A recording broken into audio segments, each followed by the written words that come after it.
علاؤالدین خلجی حضرت نظام الدین اولیاء علیہ رحمہ کی بارگاہ میں حاضر ہونے کے لیے ترستا تھا کہ مجھے حضرت نظام الدین اولیاء کے حضور حاضر ہونا نصیب ہو، لیکن آپ اس کو کہتے تھے فقیر کی خانقاہ کے 2 دروازے ہیں، اگر تو ایک دروازے سے آیا تو میں دوسرے سے باہر نکل جاؤں گا، اور اگر تو نے زیادہ تنگ کیا تو میں تیرا شہر چھوڑ جاؤں گا، اللہ کی زمین بڑی وسیع ہے، تیرا وطن تیرا ملک چھوڑ جاؤں گا۔ ایک دن اس نے آپ کی خانقاہ کے اندر اچانک پہنچ کے آپ کی خانقاہ کے اندر جانا چاہا، تو آپ نے خادموں سے کہا دروازے بند کر دو، دروازے بند کر دیے گئے۔ بادشاہ سمجھا کہ یہ اتنے پکے لوگ ہیں فقیر کہ مر جائیں گے دروازے نہیں کھولیں گے تو کچھ تو خون ہوگا۔ اس نے کاغذ کے ایک ٹکڑے پہ لکھا اور خادم کے ذریعے حضرت کو پہنچایا۔ لکھا یہ کہ کیا بات ہوئی کہ بادشاہوں کی چوکھٹ پہ بھی بواب چوکیدار اور فقیروں کے دروازوں پر بھی بواب، فرق کیا ہوا شاہی میں اور فقیری میں؟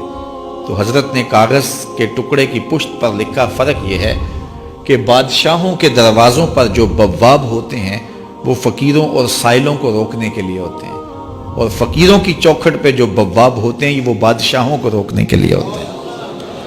اس نے کہا حضرت اگر آپ اجازت دیں تو میں آپ کی خانقاہ کی زیارت کر سکتا ہوں؟ آپ نے کہا جاؤ کر لو۔ وہ گیا، خانقاہ دیکھی تو لنگر خانہ دیکھا، مختلف جگہیں دیکھی۔ جب استبل میں پہنچا، گھوڑوں کا استبل تھا بہت بڑا حضرت نظام الدین اولیاء کا، تو جب وہاں پہنچا تو کیا دیکھا کہ گھوڑوں کی جو میخیں ہیں، قلعے جو ہیں وہ چاندی کے ہیں، اور جن زنجیروں اور سنگلوں سے ان کے پاؤں باندھے ہوئے ہیں وہ سونے کے۔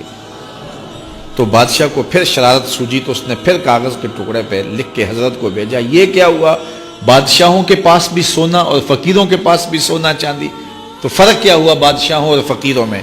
تو شیخ نے اسی کاغذ کے ٹکڑے کی پشت پر لکھا فرق یہ ہے بادشاہ خزانوں میں سنبھال کے رکھتے ہیں، فقیر گھوڑوں کے قدموں میں ڈال کے رکھتے ہیں۔